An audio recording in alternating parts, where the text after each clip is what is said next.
Tout de suite, présentation de mon équipe du soir pour ce Punchline Week-end. Naïma M. Fadel, essayiste. Bonsoir Naïma. Bonsoir Thierry. Nathan Dever, écrivain. Bonsoir Nathan. Bonsoir Thierry. Harold Iman qui nous a rejoint, spécialiste des questions internationales. Bonsoir Harold.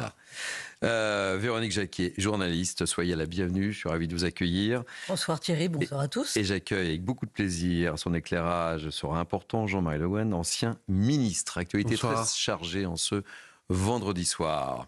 On va parler immigration, je vous le disais, pour commencer. Michel Barnier et Bruno Retailleau étaient en déplacement pour parler immigration irrégulière. Visite à Vintimille en Italie, puis à Menton. Hier, je vous le disais, à Bruxelles, les 27 ont haussé le ton et ont réclamé en urgence une loi pour accélérer les expulsions. On va écouter d'abord Michel Barnier qui s'est exprimé tout à l'heure.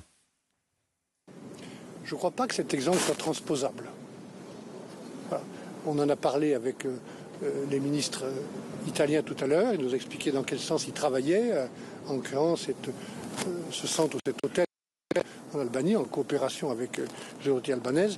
Mais pour des raisons juridiques, institutionnelles et aussi liées aux personnes qui sont susceptibles d'aller dans un tel centre en Albanie, je ne crois pas que cette idée-là soit transposable en France. Alors, Jean-Marie Le Guen, quelle est votre réaction ? On l'évoquait, un certain nombre de pays sont allés voir les méthodes Meloni qui semblent plutôt bien fonctionner. Et là, on assiste peut-être à une espèce d'en même temps. On va voir quand même, on va voir. Et puis finalement, on dit, c'est pas transposable. Quelle est votre réaction ? Écoutez, si je comprends bien ce que dit Michel Barnier, il aborde cette question qui est très polémique de façon extrêmement pragmatique, à la différence d'autres membres éventuellement de son gouvernement. Et vous visez personne là, évidemment. Non, mais je pense que le bon choix maintenant, parce qu'on a quand même un certain nombre de problèmes devant nous. Il y a la dette, on en a parlé récemment, mais cette question de l'immigration, il faut que les Français aient le sentiment que, c'est un problème qui est pris en charge par les pouvoirs publics. Voilà. Alors, je ne dis pas que rien n'a été fait, loin de là, beaucoup de choses ont été faites, mais il est vrai qu'on peut améliorer la situation et que, donc, il faut avoir une approche pragmatique et savoir ce que font nos amis d'autres pays, par exemple, y compris l'Italie. Je pense que Michel Barnier, si vous voulez, on peut rentrer dans les détails, mais il a raison, ce n'est pas les mêmes populations qui viennent, ce n'est pas la même géographie. C'est chez nous un problème constitutionnel de pouvoir mettre à l'extérieur du territoire national la question. Encore, c'est une question importante, la question constitutionnelle. Je ne crois pas qu'elle soit déterminante dans le choix qui est implicitement fait par le Premier ministre. C'est une question pratico-pratique liée à la nature des migrations qui sont chez nous, à notre géographie. L'Italie et l'Albanie sont l'une en face de l'autre, comme vous le savez. Et donc, les choses ne sont pas identiques de ce point de vue. Et d'une façon générale, les propos qu'il a tenus, me semble-t-il, sont des propos qui sont équilibrés. On voit bien que sur la durée de rétention, sur un certain nombre d'autres sujets. Il y a effectivement des progrès à faire pour maîtriser et donner l'image et la réalité à nos concitoyens que les pouvoirs publics maîtrisent l'immigration. Ce qui ne veut pas dire qu'il n'y a aucune immigration. Ça, on peut avoir ce débat, bien sûr, si vous le savez. Et ce qui veut dire que ça dégage un autre sujet qui est peut-être insuffisamment traité, me semble-t-il, c'est la manière dont notre machine a intégré, a assimilé. Il y a un débat toujours autour des mots, mais moi, ça ne m'intéresse pas trop. Fonctionne insuffisamment, en tout cas dans certains territoires. Et ça mériterait effectivement qu'il y ait un éclairage politique là-dessus. Véronique Jacquier, Jean-Marie Le Guen l'a souligné, et il semblerait quand même qu'il y ait une petite friture sur la ligne entre Bruno Retailleau et Michel Barnier. L'approche n'est pas la même. Vous n'avez pas voulu nommer Bruno Retailleau, vous en avez bien compris. Mais... C'est ce que vous vouliez dire. Oui, absolument. Oui, voilà. Je pense qu'il a... Je traduis vos propos. Voilà. Je vous ai coupé dans votre élan. Oui, Véronique.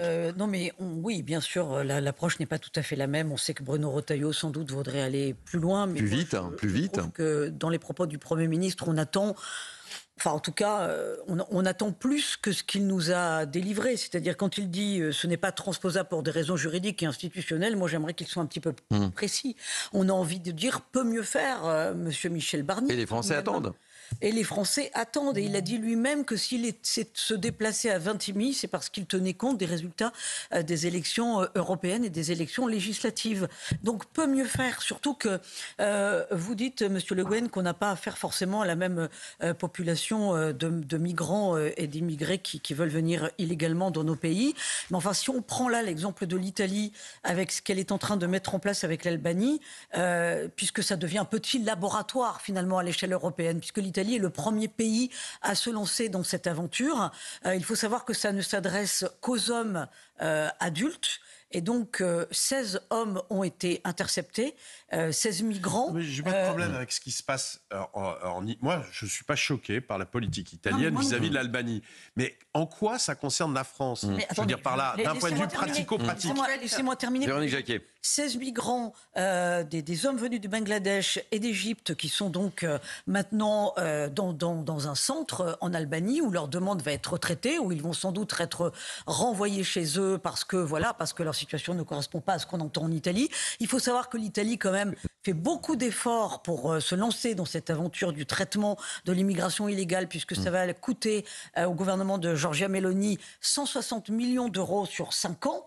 Moi, j'aimerais que la France dise on peut imaginer quelque chose. Pardonnez-moi, c'est un signal qu'on envoie à tous ceux qui veulent venir chez nous, alors que la France n'a plus la capacité à accueillir qui que ce soit, et en tout cas pas dans n'importe quelle condition. Moi, je pense que c'est un signal politique à envoyer, et je trouve que du coup, Michel Barnier est bien timoré encore sur ces questions. On y revient juste après la pub, et je vous redonne cette information qui est tombée tout à l'heure. En cours d'émission, un tribunal italien a validé la rétention des premiers migrants envoyés en Albanie. Voilà, c'est tombé tout à l'heure. On en reparle dans quelques instants. On se retrouve et sur Europe 1 et sur CNews. A tout de suite. Il est quasiment 18h15. Merci de nous accueillir et sur Europe 1 et sur CNews. C'est Punchline Week-end jusqu'à 19h. Toujours à mes côtés, Naïma M. Fadel, Nathan Dever, Véronique Jacquier et Régine Delfour, que je salue et qui nous a rejoint. Bonsoir Régine, Jean-Marie Le Guen et Harold Iman. On parlait juste avant cette pause pub immigration avec cette visite de Michel Barnier et de Bruno Retailleau à la frontière franco-italienne. Je vous propose d'écouter Éric Ciotti qui est intervenu juste avant la prise de parole de Michel Barnier. On poursuit le débat, je vous donne la parole. C'est promis. Naïma Mfadel, Nathan Dever. Si ici, depuis plusieurs mois et pas depuis aujourd'hui, il y a une baisse de la pression migratoire, ce n'est uniquement dû qu'à la politique conduite par Giorgia Meloni avec l'Alliance des droites. C'est ce que nous prenons en France. Donc pour avoir un vrai discours de fermeté, il faut avoir le courage de l'action. C'est ce qu'elle a eu avec une politique qui n'a pas de tabou. Parce que là, on voit bien que les actes se sont mis en conformité avec les paroles. Pas d'ambiguïté pour Éric Ciotti, et on l'évoquait avant cette pause publicitaire. Évidemment, Michel Barnier n'est pas tout à fait sur la même longueur d'onde, puisqu'il le redit, et je vous le redonne, les transferts de migrants vers des pays tiers comme le fait l'Italie, c'est pas un exemple transposable. Voilà. Donc on a deux écoles, parce que Bruno Retailleau est plutôt proche de l'idée d'Éric Ciotti aussi. Oui, et puis c'est ce que le ministre de l'Intérieur avait clairement dit qu'il étudiait des possibilités sur avec un rapprochement avec son homologue. Certains pays. Et là, aujourd'hui, le Premier ministre fait cette déclaration. Moi, je pense tout simplement que le Premier ministre a peur de l'aile gauche de la Macronie et que c'est ça qui l'inquiète, puisque aujourd'hui, comme vous le savez, le gouvernement est suspendu à la réaction des différents partis, notamment le RN et la Macronie. Moi, je pense que le problème de ce qui se passe aujourd'hui, c'est vraiment l'échec de l'espace Schengen. L'espace Schengen était pensé justement pour qu'il y ait des frontières extérieures et qu'on voit bien que ce règlement Dublin, notamment, n'a pas été respecté par les différents pays qui n'ont eu de cesse, en fait, de laisser passer les migrants pour, entre guillemets, s'en débarrasser et passer un peu la patate chaude aux pays voisins. Donc c'est ça la difficulté aujourd'hui qui se pose. Et cet espace Schengen, c'est aussi un espace qui permet aussi à des personnes qui ont un visa, par exemple, vous pouvez avoir un visa en Espagne, de pouvoir aussi circuler dans l'espace Schengen. On peut citer celui qui a le meurtrier de Philippines, qui avait un visa pour en fait l'Espagne et qui a pu circuler facilement dans l'espace Schengen. Donc on voit bien que toute cette politique qui a été voulue à un moment pour avoir des frontières extérieure à l'Europe, eh bien, ça ne fonctionne pas. Moi, je pense que la seule solution, c'est effectivement remettre des frontières au niveau interne, travailler avec les pays sources. Moi, je sais que par le passé, il y a eu le fameux Office national de l'immigration pour travailler sur une immigration légale qu'on peut accueillir aussi dans de bonnes conditions. Et puis, monsieur le ministre, vous aviez raison tout à l'heure de dire qu'on a aussi un problème aujourd'hui dans notre pays d'intégration. Alors moi j'aime bien le mot assimilation, ça ne me pose aucun problème parce que je pense qu'être assimilé, c'est à un moment épouser les us et coutumes d'un pays et c'est pas rejeter ce qu'on est. Et effectivement, aujourd'hui, l'enjeu qu'on a dans notre pays, c'est comment faire peuple, comment travailler sur cette appartenance commune et comment aussi travailler sur la formation, la qualification et l'emploi des jeunes des quartiers parce que le chômage aujourd'hui, j'alerte, touche massivement les jeunes dans les quartiers populaires. Très rapidement, Nathan, on l'a évoqué en écoutant la réaction de M. Barnier, Premier ministre. Ça va être compliqué, j'ai l'impression, pour Bruno Retailleau. Ça va être compliqué dans beaucoup de domaines et dans beaucoup de dossiers.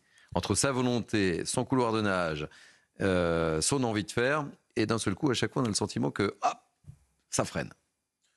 Oui. Et ce n'est pas le premier sujet qu'on évoque. Hein. Parce que j'étais d'accord avec vous quand vous parliez du pragmatisme de Michel Barnier. Bruno Retailleau, c'est pas lui faire offense que de dire ça, c'est un constat. C'est quelqu'un qui aborde la question migratoire à travers une idéologie.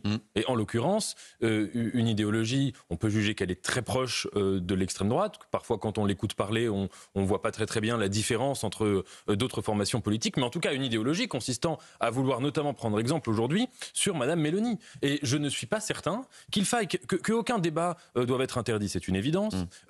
Qu'il faille repenser la question migratoire et prendre des dispositions, c'est aussi, pourquoi pas, c'est envisageable. On voit qu'il y a plein de voisins européens qui le font. Bien sûr, c'est pour ça qu'on l'évoque. Pourquoi l'Italie serait notre exemple ? C'est quand même intéressant. L'Italie, je le disais tout à l'heure, mais je le rappelle, c'est quand même important. D'abord, l'Italie vante une sorte d'efficacité qui est un peu factice. Ça veut dire, si vous faites un zoom sur la péninsule italienne, en effet, il y a moins d'immigration à ce niveau-là. Mais en revanche, dès lors que vous décentrez, que vous abordez le problème à l'échelle européenne, on est quand même européen, vous voyez tout simplement que l'immigration se déplace, qu'elle va en Grèce, qu'elle va en Espagne. Donc, premièrement, l'efficacité est un peu artificielle. Et deuxièmement, il y a des questions de principe qui se posent. Moi, je suis désolé, mais quand l'Italie fait cet accord financier avec la Tunisie, avec l'autocrate qui est aujourd'hui à la tête de la Tunisie, dont on sait qu'il prend des mesures qui sont absolument inhumaines et indignes vis-à-vis des migrants, mesures qui sont en partie financées par l'Italie de Mme Meloni, je ne suis pas sûr, quand on est français, quand on est la terre qui a le pays qui a inventé la Déclaration des droits de l'homme universelle des droits humains, quand on est le pays par principe de l'universalité, je ne suis pas sûr que prendre exemple sur Mme Meloni, ce soit quelque chose de neutre. Et on peut tout à fait dire qu'on va agir autrement sur la question migratoire sans rentrer dans cette logique-là. Surtout, juste un mot, Jean-Marie Le Guen. Ça va pas être long, mais Mme Meloni a régularisé 500 000 clandestins. Oui, excusez du peu. Si Barnier, voire Hollande, avait fait ça, qu'est-ce qu'on n'aurait pas entendu Vous avez raison, monsieur le ministre, mais en fait, le modèle italien est différent du nôtre. Il travaille tout de suite par rapport à nous. Et nous, notre problème... Mais vous avez raison. Mais le problème... Non, mais c'est un vrai problème, parce qu'aujourd'hui, on répartit... Il y a trop de lenteur, trop de complications... Et le problème, c'est que les Français en ont assez. Les Français ont envie de réponse sur tous les dossiers, que ce soit dans ce domaine-là, dans l'agriculture, dans l'éducation nationale. Et on ne rend pas service, parce qu'en plus, on les répartit par groupe de 50, 100 personnes de même origine, parce que comme il y a des conflits interethniques, on les répartit par ethnie, il faut dire les choses comme ça, les Afghans ensemble, les Pakistanais ensemble. Et ça pose des problèmes parce qu'en fait, on ne les aide pas aussi à s'intégrer et à s'insérer, et notamment à s'insérer professionnellement. C'est un vrai souci parce qu'encore une fois, c'est la capacité encore d'accueillir, de bien accueillir. 2 mots encore une fois sur le sujet Nathan Devers. Alors 2 tout petits mots. 2 petits mots parce que je voulais vous parler également d'une autre prise de position de Giorgia Meloni, mais qu'on va aborder très rapidement. Oui, vous parliez tout à l'heure des pays sources. Et je suis d'accord avec vous, je pense que ça, c'est le vrai sujet. C'est à cette échelle-là qu'on doit poser la question de l'immigration. Quand on parle de l'externalisation du droit d'asile, quand certains disent qu'il y a un peu un dévoiement du droit d'asile, on peut aussi remarquer que dans certaines situations, je pense à la guerre en Syrie, où il y avait eu une sorte de grande difficulté, de grande fragilité, de grande division de l'Europe sur la question de l'accueil des migrants, Mais je pense aujourd'hui à la question de l'Afghanistan. Dans les deux cas, pourquoi y a-t-il eu des départs massifs de ces deux pays et des demandes d'asile en effet très importantes, notamment dans des pays européens provenant de ces deux pays? Il y avait aussi une responsabilité occidentale. Que si on veut poser sérieusement la question de l'asile, c'était peut-être pas une excellente idée de rendre l'Afghanistan aux islamistes. C'était peut-être pas génial de la part de M. Trump, et c'est M. Biden qui l'a exécuté, mais c'est M. Trump qui a décidé ça, de dire on revient au monde d'avant le 11 septembre. C'est sûr que si on a une politique internationale qui ressemble à cela, on crée massivement des motifs de demande d'asile.